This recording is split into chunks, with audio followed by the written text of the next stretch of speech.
Right, hello everyone. Yes, this stream is all from stuff I found in the new FBI file, well, the last FBI file of the Manson stuff they're going to release. A lot of it is newspaper clippings, including the Time magazine article and the Life magazine article. And so this all sort of ties into what I've written and streamed about before with Susan Atkins and her lawyers and her grand jury testimony and all this sort of stuff, basically.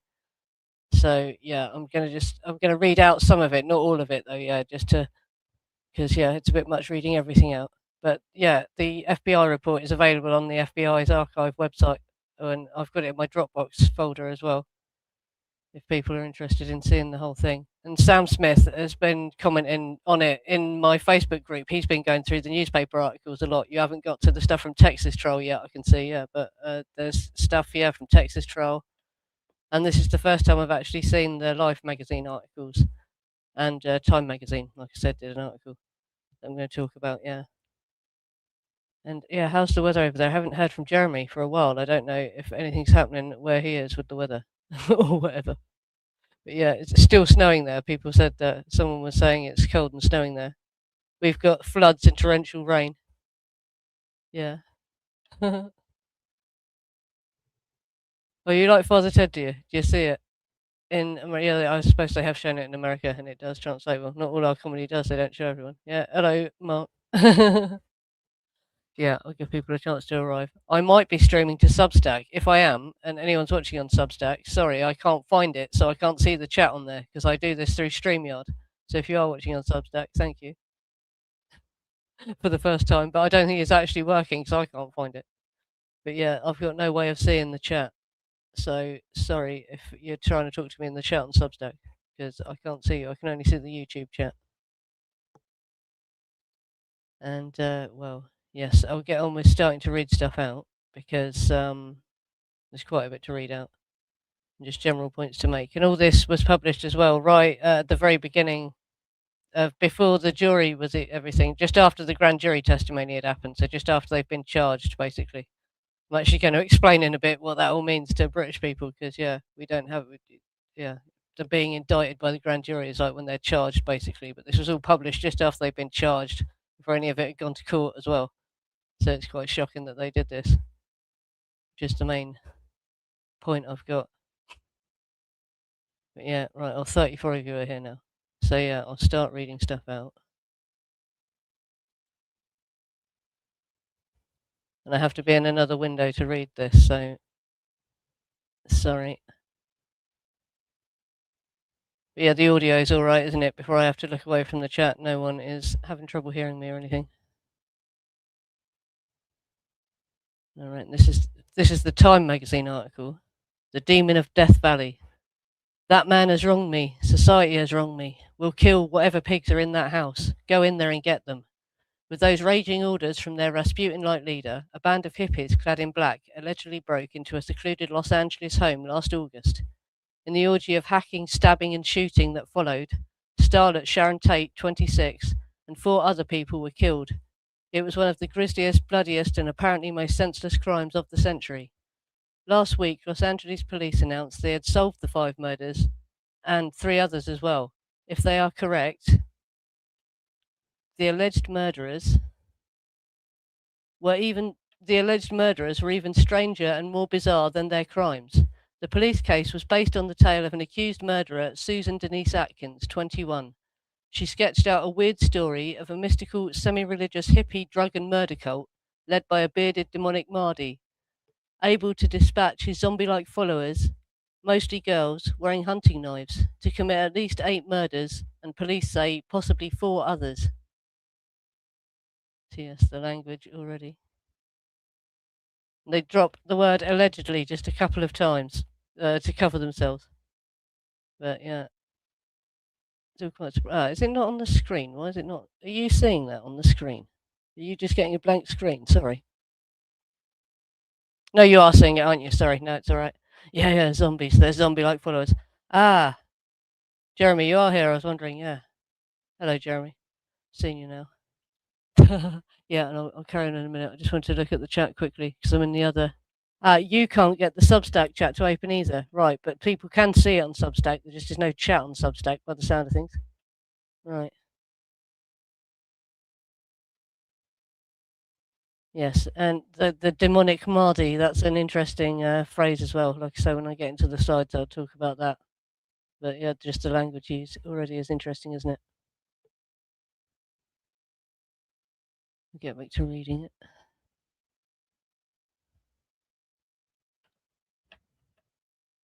Murder sprees. 3 members of the gang were arrested last week. Charles Watson, 23, Patricia Krenwinkel, 22, and Linda Kasabian, 20. The police also were seeking murder indictments against 2 other family members. The suspects, as well as the thin, vacuous Miss Atkins, were all members of a hippie-type gang who styled themselves slaves to the guru-type leader. Miss Atkins, a prosecution witness who hopes to save herself from the gas chamber, claimed she was present but did not participate in the murders committed by the gang. At least 8 members took part in one or another of the murders, say police, although the leader, Charles Manson, did not participate in the killings himself but confined himself to directing them. Miss Atkins said that Manson had ordered the Tate murders on August 9th, the murder of musician Gary Hinman on July 25th, and those of Mr. and Mrs. Lino LaBianca on August 10th. Hinman was allegedly murdered because he would not turn over $20,000 that Manson thought he had. Miss Atkins and another Manson follower are charged in that murder. The LaBiancas were picked at random from among the affluent, she said. The night after the Tate murders, just to prove that the killers had not lost their nerve. The Tate victims did not even know Manson. They died, she said, because Manson, an aspiring songwriter, nursed a grudge against Doris Day's son, Terry Melcher, who refused to have one of Manson's songs recorded. Miss Tate had rented the Melcher house, and Manson ordered everyone in it killed, presumably not even knowing who the tenants at the time were, or caring. According to Miss Atkins, she, Watson, Mrs. Kasabian, and Miss Krenwinkel entered Miss Tate's house and stabbed and shot the occupants. Abigail Folger, the coffee heiress, Wojtek Frykowski, her boyfriend, Hollywood hairstylist Jay Sebring, and Miss Tate, the starlet, 8.5 months pregnant, pleaded, "Please let me have my baby," but was stabbed 16 times. Stephen Perrin, 18, who was visiting the caretaker's cottage, was also killed. Manson is presently in custody on car theft charges in Independence, California. Los Angeles police are seeking conspiracy and murder indictments against him. The case began to break several weeks ago when Miss Atkins, a former acid dropper and topless dancer, began to blurt out pieces of her gruesome tale in jail, and another prisoner informed police. Also, Daniel DiCarlo, 25, who heads a motorcycle gang, told police that Manson invited him to join in one of the murder excursions. And that was all I was going to read for now. But yeah, I can't believe they actually even say in the article he's only being held on car theft charges presently. But yeah, they've just spilled all that about him. Yeah, and this is before he was indicted. By the time this was published, they all got indicted like right after Susan's grand jury testimony. It's just mind blowing, isn't it? Yeah, and the language is just so evocative, and calling him demonic Mahdi as well. Let me see if I can get to the slides. You have to remove that. There.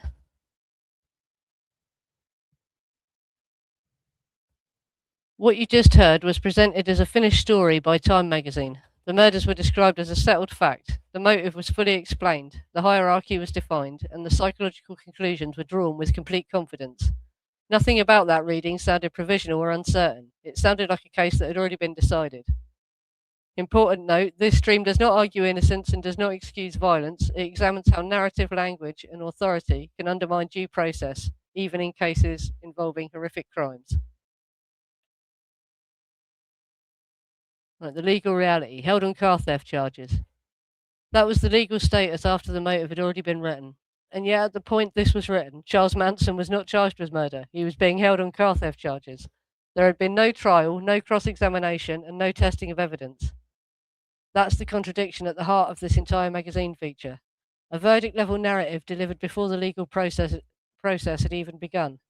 The grand jury indicted Manson and his followers on murder charges immediately after Susan Atkins' grand jury testimony on December 5th, 1969. And then just 2 weeks later, Time published a definitive narrative on December 12th that treated those charges as settled fact. Yes, a demonic Mahdi. This is where reporting stops and myth-making begins. At one point, the article even refers to Manson as a demonic Mahdi. The Mahdi is a real religious concept. It literally means the rightly guided one. It's a positive, restorative figure. Here, that meaning is inverted to create an apocalyptic villain. This is the moment reporting crosses into myth-making and symbol replaces analysis. Yeah, crazy word to use. It's from Islam. And it actually means, uh, the rightly guided one, but they call him a demonic Mahdi, so they invert it. So it's like, already sowing all this the strange ideas about him and him mind controlling them. I just skipped the chat, sorry. Yeah, they don't want to blow their sources. Yeah. Sorry. I'll carry on. What slides is there?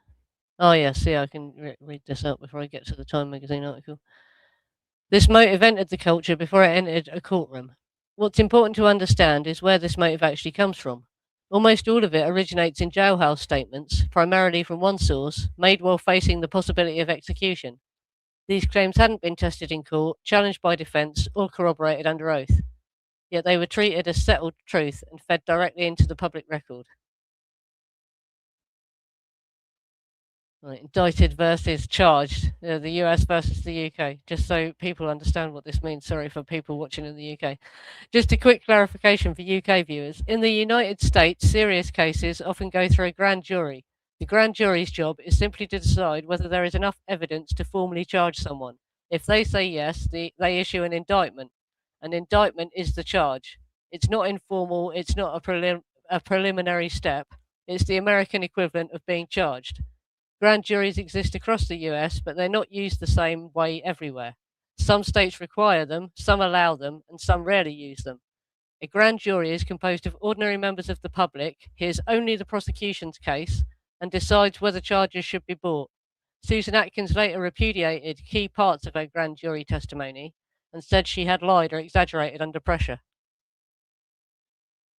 So yeah, she later said her testimony was lies as well, and this is what they were all charged on the basis of what Susan Atkins said at the grand jury. So later they used Linda Kasabian under oath properly to be cross-examined. They didn't ever really properly cross-examine Susan on this. They only heard the prosecution case, and then they used Linda Kasabian at the main trial, didn't they?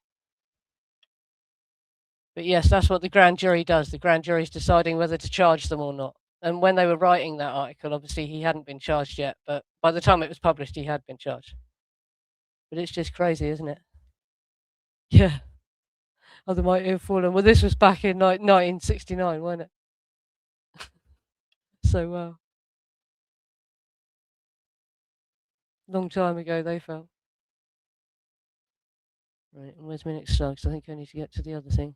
Oh, no, yeah, this is the other thing. Did you notice as well? Another editorial choice by Time stands out here. When the Hinman murder is discussed, there is surprisingly little mention of Bobby Beausoleil, the person actually charged with that killing. No profile, no imagery, no context. This matters because Beausoleil was more visible in the counterculture than Manson at the time and had real world connections, including the talent agency the girls danced for. That complicated the preferred story. Did you notice when they talked about him and they only said Susan's name, they just said Susan and one other member? And actually it was three because Mary Brunner as well, but she was given immunity in the end, wasn't she? But they didn't mention Bobby's name at all in the Time magazine article. They do mention him in life, but that's interesting as well. And I've done other streams about how involved Bobby was and the Save a Brother motive.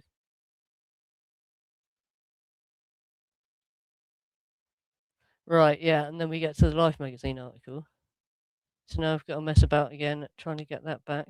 Right.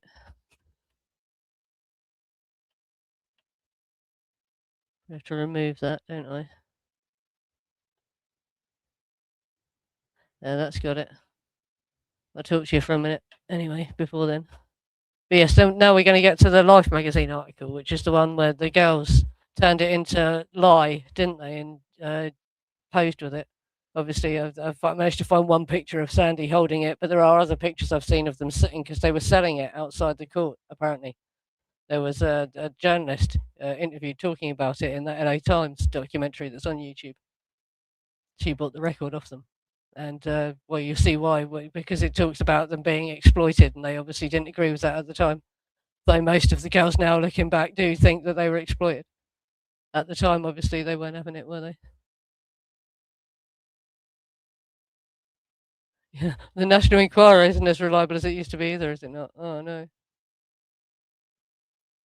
Hmm. They're all rags and hacks now. They're probably all owned by the same group or something, aren't they? If you look into it, yeah. It's nothing's like independently owned anymore. The same few people own fucking all the media, don't they? It's insane.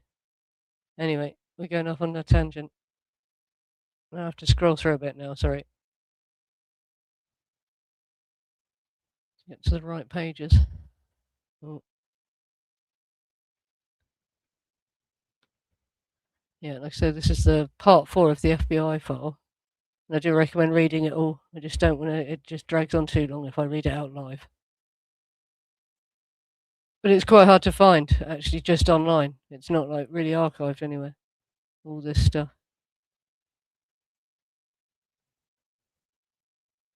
There's lots of pictures, and now this is what I was going to read. Flattery, fear, and sex lure these girls into a sisterhood of exploitation. Is the rest of that headline. I don't want to butcher their names, but this paragraph here tells you the names of all the different correspondents who had to gather information for this because they were all being arrested from different counties, weren't they? Right. Long haired, bearded little Charlie Manson so disturbed the American millions last week when he was charged with sending 4 docile girls and a hairy male acolyte off to slaughter strangers in 2 Los Angeles houses last August, that the victims of his blithe and gory crimes seemed suddenly to have played only secondary roles in the final brutal moments of their own lives. The Los Angeles killing struck innumerable Americans as as an inexplicable contraversion of everything they wanted to believe about the society and their children, and made Charlie Manson seem to be the very encapsulation of truth about revolt and violence by the young. What failure of the human condition could produce a Charlie Manson? What possible aspects of such a creature's example could induce sweet-faced young women and a polite Texas college boy to acts of such numbing cruelty, even though they might have abandoned the social and political precepts of their elders like so many other beaded and bell-bottomed mothers' children of 1969? Some of the answers seem simple enough if one weighed Charlie Manson on the ancient scales of human venality. He attracted and controlled these women through flattery, fear, and sexual attention, and by loftily granting them a sort of sisterhood of exploitation, methods used by every pimp in history. He sent something as tribal blood ritual. He sent something old as tribal blood ritual, which most of us deny in ourselves. That humans can feel enormous fulfillment and enormous relief in the act of killing other humans. If some medicine man applauds and condones the deed, but Charlie was able to attune his time encrusted concepts of villainy to the childish yearnings of his hippie converts, to their weaknesses, their catchwords, their fragmentary sense of religion, and their enchantment with drugs and idleness, and to immerse them in his own ego and in idiotic visions of apocalypse. So, well, yeah, that's quite a tongue twister to read out as well, the language they use there. Like, whoa. And then it goes into the stuff about his childhood, but I'll just go through that. Well, his whole life. Like I say, I won't read out the whole thing. But yeah, that sounded pretty hysterical as well, didn't it? The language. Though it was awful what had happened. That all sounded a bit what, didn't it? And he said, "What that the paragraph about you can find extreme pleasure in killing people." That's like what? That's a fucking weird thing to say in an article, isn't it? My God. And yeah, and the like the all the talk about the mothers despairing and all that is quite odd, isn't it? Yeah. Yeah, I'll get and then I'll just show you some of the pictures as well. And the rest of the headline.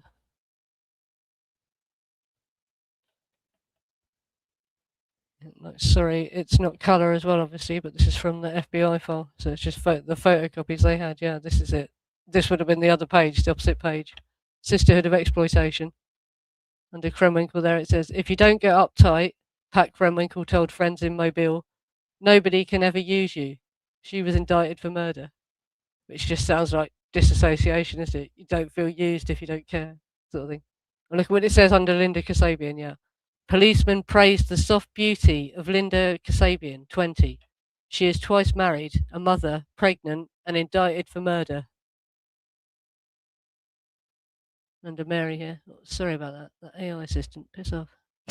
One of Charlie's girls, known only as Mary, holds her son named Pooh Bear. Nancy Pittman below testified but was not charged. Not the best picture of Nancy Pittman. Yeah, that's the general tone of what they were saying. Yes, and yeah, just read the caption under this. In 1949, an Indianapolis newspaper ran this picture of Manson as a bright-eyed 14-year-old, along with a story optimistically headlined, Boy Leaves Sinful Home for a New Life in Boys Town. He stayed there 3 days. At right, Manson, his eyes still bright, this time from drugs, is led to court in Independence, California.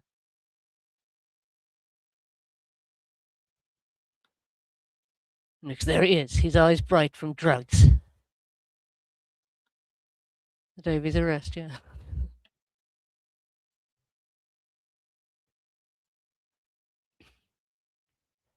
Right. And I'll read that out in a minute. I'll just stop and talk to you for a second before. But this is, yes, Roger and David Smith, the Haight-Ashbury psychologists. They are actually in the Life magazine article. And the things they say are quite surprising, yes. We'll get into that. Yes, that's if you watch Manson, The Final Word, they say that. They talk about that. He talks about being abused, doesn't he?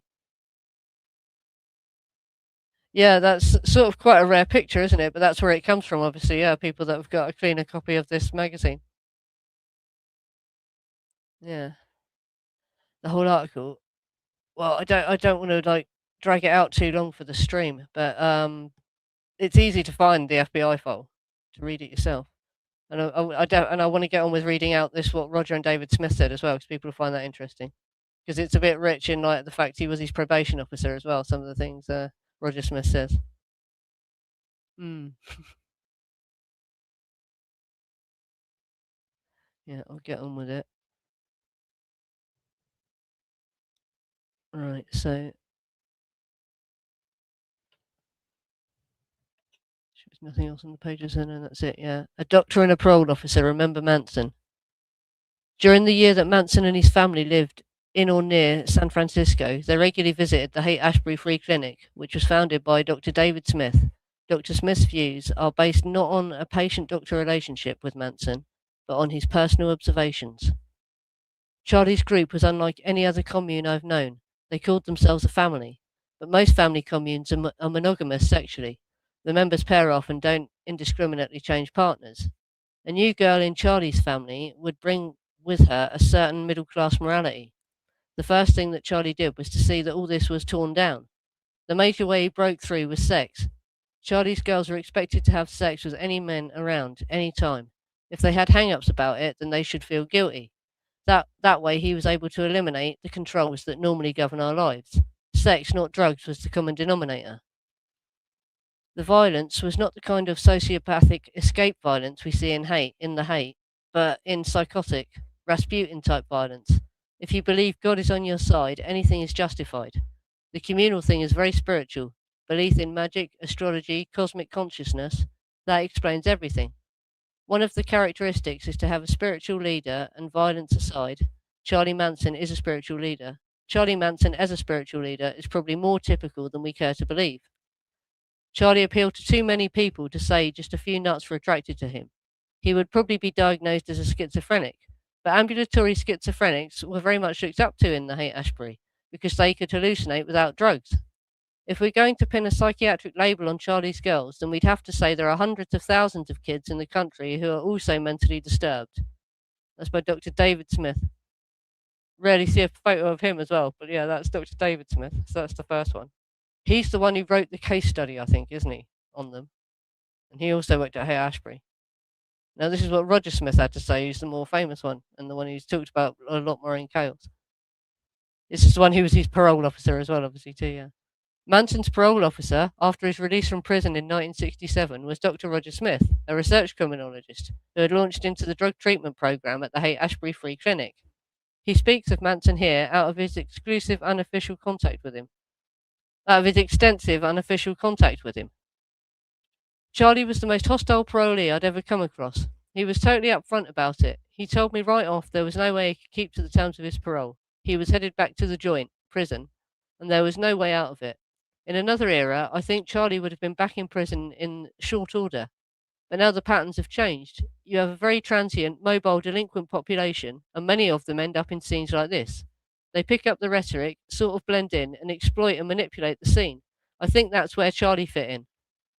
In a sense, I think Charlie was really a sort of shaken by it all, by the fact that people were friendly, open, and willing to do things with him. The first night he was in the Haight, the chicks were willing to go to bed with him. They didn't care whether he had just gotten out of the joint. That was a real shocker for him. Drugs give you something, but they also take. In the case of Charlie, he redefined what reality was. He began to drift further and further away. He certainly wasn't operating on anything vaguely related to reality. He did become more articulate, began to develop a distinctive kind of philosophy. He no longer seemed angry or hostile, only more intense. They talk about the hypnotic kind of state he was able to produce. Always in the back of my mind, I felt he was a con man. Charlie's rap was always a little too heavy, a little bit too polished. Tenderness towards girls? Not a damn bit. I never sensed he had any real warmth towards the girls. They were his possessions. There are a lot of Charlies running around, believe me. He's just one of several 100,000 people who are released from on prison after a shattering, soul-rending experience, not prepared for anything except to go back on the streets and do more of the same, but bigger. You get them back in the community and there's no place for them to stay. I couldn't get Charlie into a halfway house because the only one was too small. I couldn't get him training because somehow he didn't meet the state requirements. The only place he was accepted was Haight-Ashbury. Doesn't that say a hell of a lot about the system? Oh yeah, doesn't it say a lot about the system that you're his parole officer? And you let him get away with all this shit? Sorry, diced down the screen the whole time as well. I'm only small though, you couldn't see how close I was leaning into the screen. Too badly. Yes, it is pretty wild. Yeah, I can't believe that. Yeah, Roger Smith is saying all that, and it's like, but you were his parole officer, Roger. Why didn't you do anything to stop any of that then? If you were seeing it all. And David Smith, what David Smith said though, everything about the girls being exploited. It's just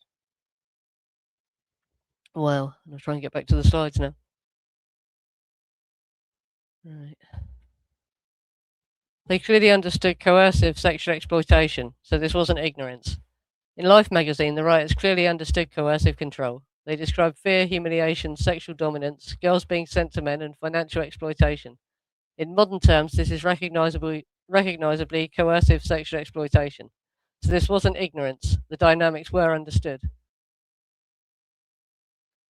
The media could describe coercion, exploitation, and control, but the courtroom could not allow these dynamics to matter. In court, autonomy was assumed, choice was emphasized, and coercion was sidelined. The same behavior could be acknowledged culturally, but not integrated legally. Because yeah, though they said all that in the Life magazine articles, they didn't actually bring up any of that in court, did they? And it was actually really prejudicial to Manson because it wasn't what he was being tried for. But at the same time, he never got tried for it, did he? He never got done for any of this sort of stuff. So it's just crazy. Yeah. Oh yeah, it does. Yeah, it gets like it all like that. Yeah, that's what it says about them. That's the kind of thing it says about them. It talks about her being a topless dancer. There's the Time magazine and the Life magazine article. Initially, I thought it was all Life magazine, but no, it's Time magazine and Life magazine. But yeah, I was surprised by how much they did actually talk about it being exploitation. This ties into what I said about Manson being a pimp and the loverboy technique. So I was quite mind blown to read this that at the time they were actually saying that. Yeah, yeah, because she already was, wasn't she? When she met Charlie up in the Haight-Ashbury, she was dancing in clubs. And I think it was before she knew Charlie, she did the stuff with Anton LaVey, wasn't it? I don't think Charlie knew her then even. But that was just topless dancer work because it's not a real religion, is it? They're atheists. It was all just for show, all that. So really, that was more just topless dancing work. It's not really too much.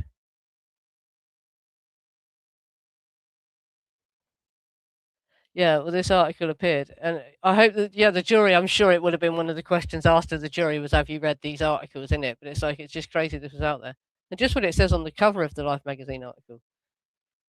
Had they if they saw that even, you know what I mean? So I'm sure they weren't supposed to have read these articles. But yeah, how can you prove that anyone wasn't? Yeah, very spiced up. It does sound the language is very spiced up, and yeah, Playboy magazine. Yeah, still does sound like Playboy magazine. And the Esquire magazine article that I showed you in that Jeffrey McDonald stream. I didn't read any of it out, did I? I just sort of summarised the overall theme of it, didn't I? But that gets kind of dirty. But Esquire was kind of a dirty magazine, wasn't it? I think a lot of it, yeah. Yeah, no, he was. Yeah, he was a psychopharmacologist. So he's a doctor of psychology. Yeah, yeah. I think only a doctor of psychology. I'm not sure. But yeah, no, he was allowed to be doctor. Yeah. Yeah, she was in LaVey's shows. There's a picture of her, isn't there? Yeah. But they are just shows. Don't read that as her being a Satanist or anything, because the Church of Satan were actually atheists, and it was all just for show, wasn't it? More an excuse just to have kinky parties, wasn't it? Mhm. Yeah. Yeah, if he's underground, how's he getting the Wi-Fi connection? That's the thing, isn't it? Yeah. Sorry, going off topic now.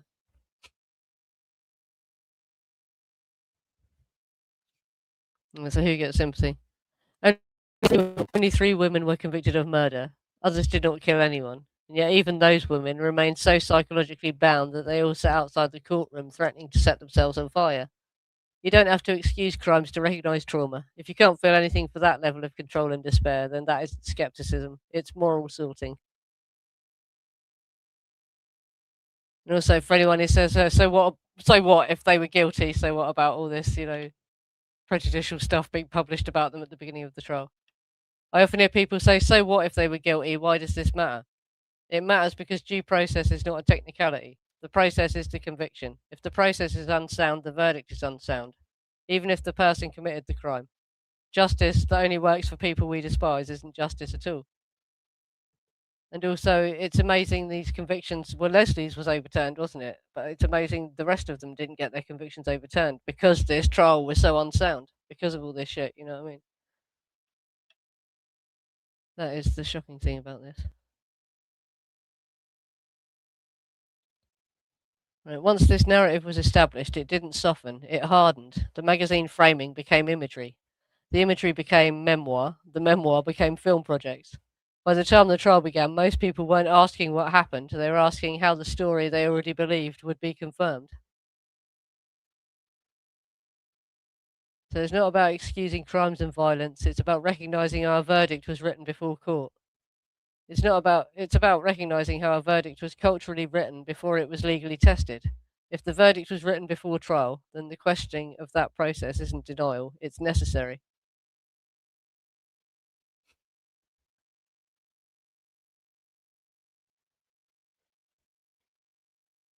Yeah. So that was like the overarching point. We can look at more of the article if people are interested, though. Mark said you wanted to see more of the article, didn't you? I just didn't want to bore people by reading out whole swathes of it. But if people want to hear more, I'll show you it because it's interesting what they say about Charles Watson. And in the Life magazine article, they do mention Bobby ever so slightly. Yeah, I found that really interesting in the Time magazine article. They just don't mention him. They just say and another member. They don't even mention his name. Just put it all on Susan at that point. So yeah,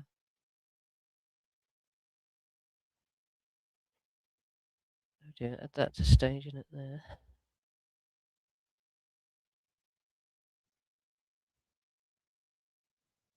So yeah, like I said, this is the FBI file. In my Dropbox folder, I've cut the FBI file down into smaller bits as well because it's really long, the last bit of the FBI file for the Manson case.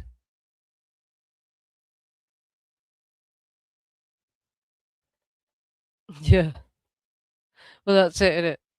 Not defending Manson, but if the helter skelter delusion didn't permit jurors to infer any reasonable doubt, the jury was questionable at best, wasn't it? Yeah. Well, think about how long the trial went on for as well. They were sequestered, weren't they, all that time? So they would have just wanted to get out in the end, wouldn't they? It went on for a crazy amount of time, didn't it? The amount of testimony they had to hear in that.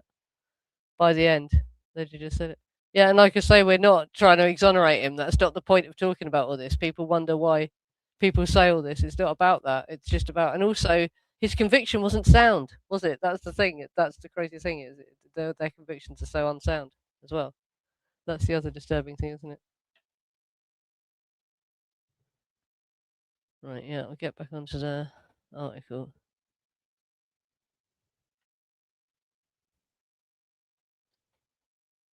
Yes, this is the descriptions of the girls, isn't it? Yeah. Maine-born Linda Darlene Kasabian, 20, grew to sweet and pretty adolescence in her divorced mother's white clapboard house in Milford, NH. She quit school as a sophomore to marry a local boy, but was divorced a year later. Last July, she was in Los Angeles with another husband, Bob Kasabian, and her baby daughter, Tanya. A young friend who had inherited some money was going to take them on a trip to South America. Gypsy, oldest of the girls in Charlie's family, spotted her in a Topanga Canyon restaurant and took her to the ranch. She came back the next day and then only to steal $5,000 in $100 bills from the friend's camper truck.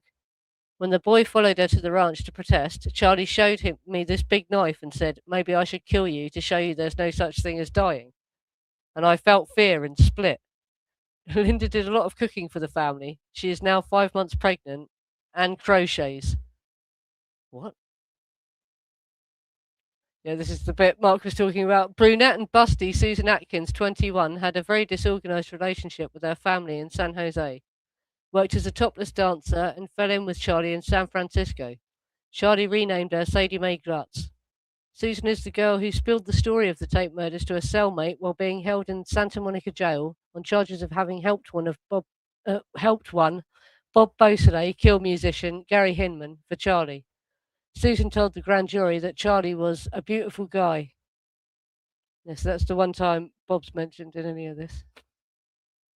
Brown-haired Patricia Krenwinkel, 22, is the daughter of a hard-working Los Angeles insurance agent and lived in a cream-colored stucco house near Loyola University. She was chubby and shy, but quite a little daddy's girl, and devoted to stamp collecting. Her father left wife and daughter when she was in her teens, however, and Patty began to go with guys and hang out at Bob's Big Boy Drive-In at Canoga Park. Patty's mother took her to Fort Lauderdale. She had half a year of college in Mobile, Alabama, I assume it says, sorry. Came back in Los Angeles and got a job at an insurance agency, and then suddenly ceased being ordinary.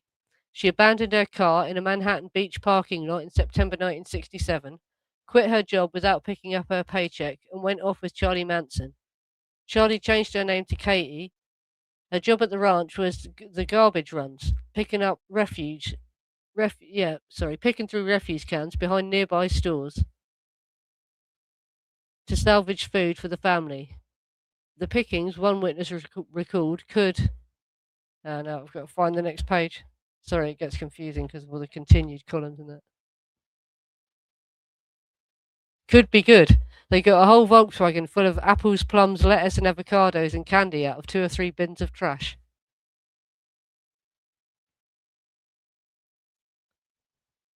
Yeah, and like I say, all that came from pretty much Susan Atkins' confession, didn't it? And obviously, like I pointed out, there was a column, there was a paragraph telling you all the different correspondents that worked on it. So the bit about Kronwinkle was probably written by the Alabama woman, wasn't it? And all that, yeah, yeah, that's it. But they describe her as busty in a chaotic relationship.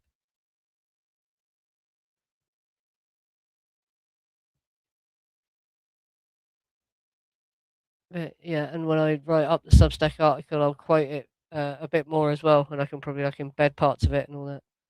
But yeah, Life and Time probably have the copyright to it. That's why it's not more widely online. So I probably have to be careful how much of it I share. This is fair use because we're looking at it for like you know commentary, criticism, whatever. Yeah. But it is surprising, like I say, that they published all that right at the beginning of the trial before it had been cross-examined, because her grand jury testimony had been heard, but that's only the prosecution's evidence. It's not cross-examined. Yeah, yeah, yeah. Well, that's it. At least they got it right, but for the wrong reasons. But the thing is, as well, did they get it right? Because the evidence was so flimsy, they wouldn't have been wrong, even though these people did do it. Did they really successfully prove it? I don't think they did they? Well, they could prove Krenwinkel and Tex were there. There was the fingerprints of them, wasn't there? But that was it. That was the only way they really successfully proved that they did it, wasn't it? Yeah. And they all confessed, didn't they? Yeah, yeah. They didn't mention, yeah, the facial hair of either, yeah, Susan or Krenwinkel. They called her vacuous in the Times article as well. I thought, well, it's a bit bitchy, isn't it? Yeah. And they said she was chubby as a teenager, but actually, if you look at the yearbook photos of Krenwinkel, she was one of the best looking girls as a teenager. Everyone says it. If you compare all their different yearbook photos. Sad. What happened? Yeah. Yeah. Well, that's it. Has there ever been another trial which has been so raked over as this one? Well, probably O.J. Simpson and Ted Bundy. The fact they televised Ted Bundy, so there's footage of that. I don't know. Yeah, that's probably been raked over quite a lot, hasn't it? Yeah. Yeah. That's it. And that's it. And not because they were innocent. That's not what we're saying. It was a big miscarriage of justice, but not because they were innocent, but just because fucking. And how many people also got away with the abuse of the girls and were never held accountable for that, you know? And Terry Melcher got a cover story for all that, didn't he? And everyone else involved, anyone else he had trafficked these girls to, basically, it got covered up, didn't it? It's just shocking. Yeah. Yeah, that's it. They got him, didn't they? And didn't her family manage to get him in some kind of civil suit, and he had to pay them money? It wasn't, but that's not the same as going to prison, is it? But yeah, then he ultimately went to prison for stealing back his own merchandise or some shit, didn't he? And he even wrote a book, didn't he, saying, "Oh, if I did do it, this is how I would have done it." Crazy. Yeah, convicted of being a madman. Well, he should have been if they treated him more as an accessory as well, because that's what he really was. Because he was guilty because he didn't turn them in when they came back and said, we've murdered all these people," and for that reason, even if if you don't believe he directly ordered them. But I'm in two minds about whether it was a direct order or not. I don't think these murders would have happened without Charles Manson. That's the thing. It was because of Charles Manson and the situation he had created with all these people together and his own paranoia spreading. Like I say, there's too much to cover in one stream. You have to. I've been talking about this for years, but there's so many different reasons why this happened. And Manson wasn't the only person involved. There were lots of other people involved with these girls, influencing these girls. That actually caused, all this to happen. Yeah, that's it. They still had free will, didn't they? They still could have, yeah, just fucking thrown down the knives and let them run, couldn't they? And yeah, handed themselves in. Said, yeah, we can't take it anymore. But no, they didn't. They still did it, and they still went out the next night, didn't they? And messed the stuff they did to Leno's corpse and all that. Oh my god. And Rosemary, all the stabbing of her, like way after she was, when they assumed she was dead. Just too much, isn't it?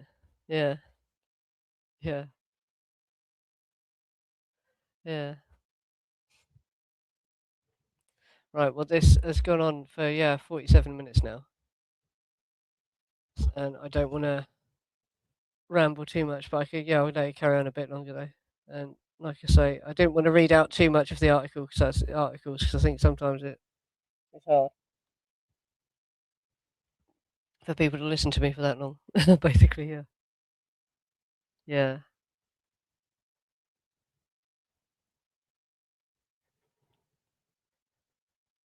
yeah. Tech's going nuts after doing speed for days, and Charlie tried to help them cover their tracks really badly. Yeah, and also this whole thing where Charlie had to go and sort out the situation with Rosina, Tex's girlfriend. That made it meant he bullied Tex, didn't it? It's like, oh, you were a pussy because you wouldn't go and sort out your situation.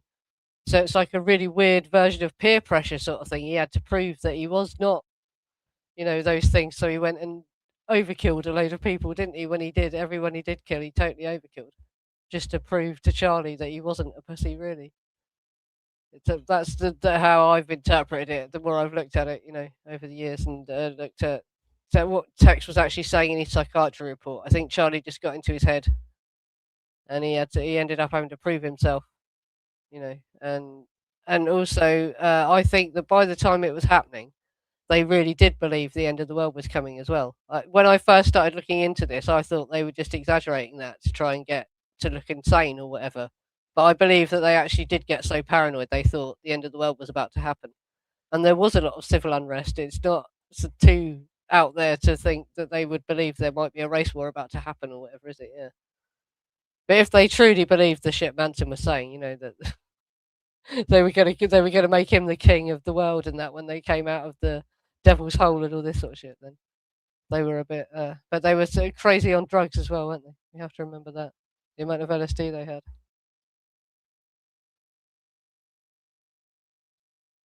It's interesting that the truth about Manson and the girls being at the CLA drive plenty of Melcher was renting it, according to Rudy Altabelli, was never disclosed during the trial. Yeah, sorry. I read that out really poorly, yes, but there were rumours of the girls being there, and I found that in Warren Beatty's biography as well. But there's lots and lots of places, and Tex spent a lot of time there. At Tex's trial, Terry Melcher had to admit that Tex had been to his house 6 times and stuff like that, but that doesn't get mentioned in the TLB trial. He didn't say that in the TLB trial, sort of thing. But he has to, and he talks about having lending his car to Dean Morehouse as well. At Texas trial, he had to admit that, yeah, because Tex was in the car when they went off to a court case for Dean Morehouse because he was wanted for corrupting minors or whatever the hell you call it. He was giving LSD to kids, basically, wasn't he? Yeah, that's it. And there were riots kicking off, and there was a lot happening, wasn't there? And like I said, I showed when I did that series called "While the World Burned," you watched the Manson girls sing. There was a riot kicked off during the trial. The people down in East LA rioted then.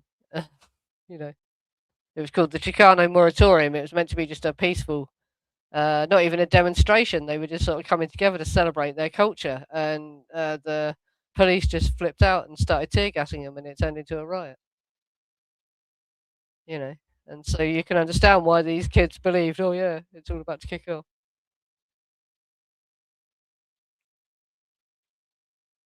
Yeah, well, this is the thing. I reckon that a lot of recordings and stuff got erased. I have heard one recording of Manson speaking before the murders, supposedly, but there's not much. There's not a lot, is there? But I think it's weird that there's not more record of it. I think that things got hidden and destroyed as soon as all this happened because people didn't want to admit that they knew him and that they had been taken in by him and recorded him and whatever.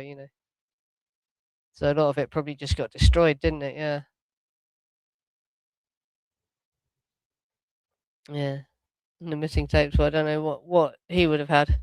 Oh, you talk about the text tape. Sorry. Yeah, yeah, yeah. That's it. Oh well, I've heard crazy things behind the scenes about that. I've heard that they don't even exist anymore. That they've just fucking mysteriously vanished.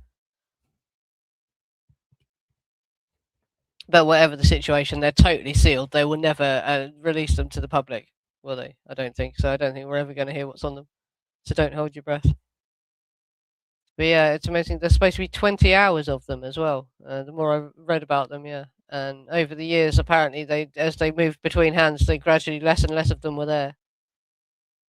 And I've heard that they've all gone fucking missing now, really, and they just don't want to admit it. But yeah,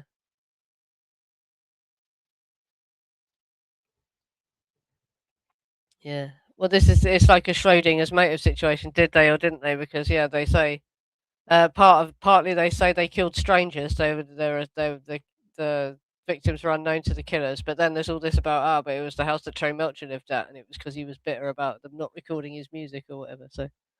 So were they strangers or were they not?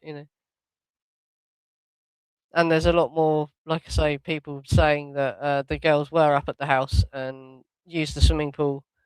And even in Helter Skelter, Bugliosi hints at that because he said to Paul Fitzgerald, Krenwinkel's solicitor,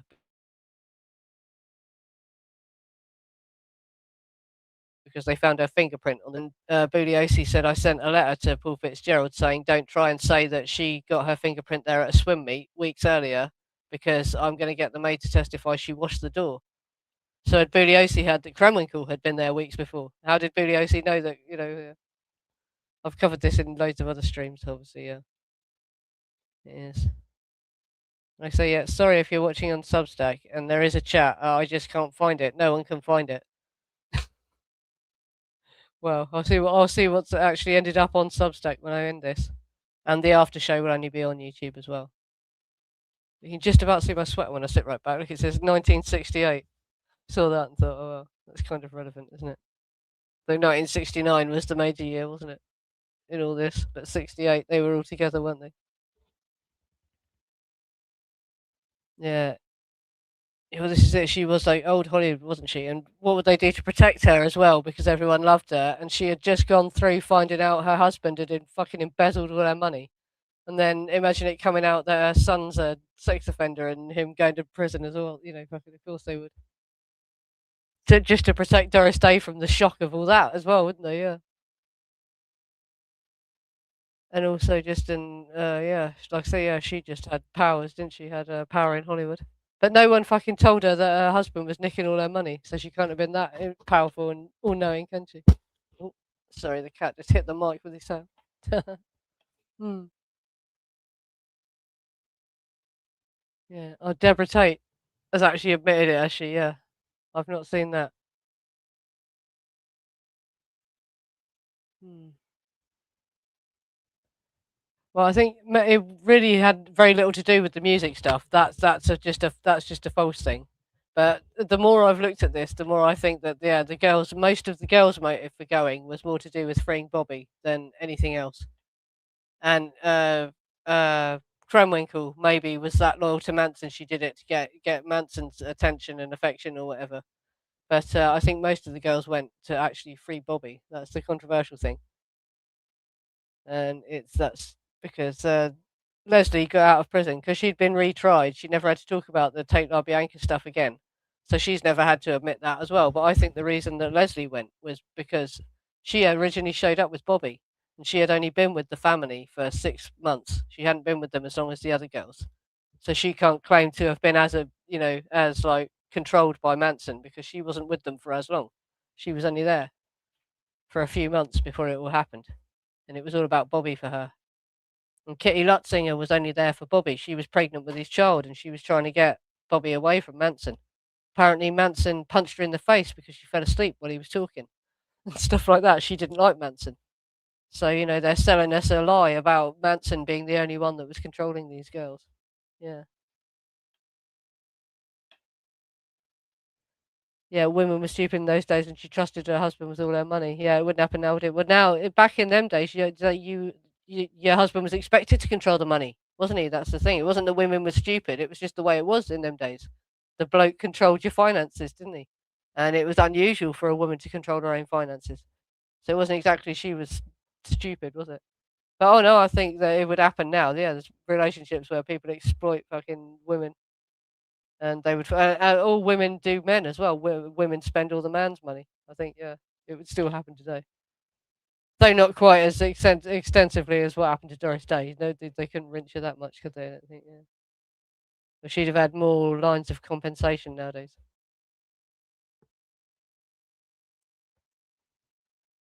Yeah, well, Hinman was the first person that they killed, and had he given them the money, the straight Satans get their money back, and everyone keeps having sex and doing drugs. Yeah. Well, this is but that motive as well that comes into question because no one talks about that until like that comes out in the 80s. If you read what they were all saying right all through the 70s and that it's all just about they just thought Gary had money and they wanted his money. No connection to the bikers. But I suppose yeah, were they scared to talk about the bikers early on? Did they have to wait until they were all dead or whatever? Because bikers don't live long, do they normally? Did they just have to wait till everyone involved was dead before they could talk about it?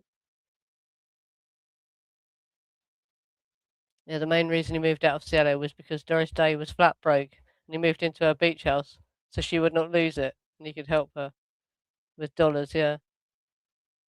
And also, there's this other story about the woman that was living in the guest house. The housekeeper was apparently crazy, and they ran away from her.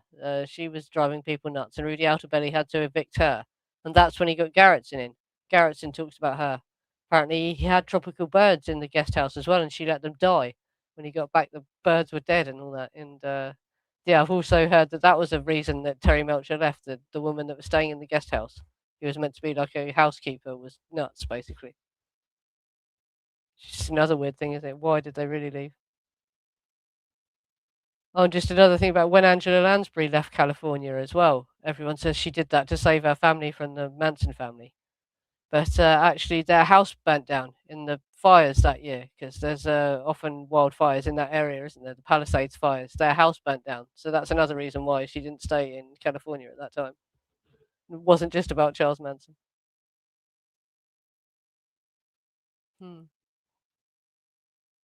Right, yeah, well, this has been going for an hour now. We've got 50 people watching. Thanks for watching. And like I say, it is saying I'm streaming on Substack, but no one could find it or no one could get the chat to work. So yeah, sorry if you've been trying to talk to me on there. I cannot find the chat. I'll work it out though.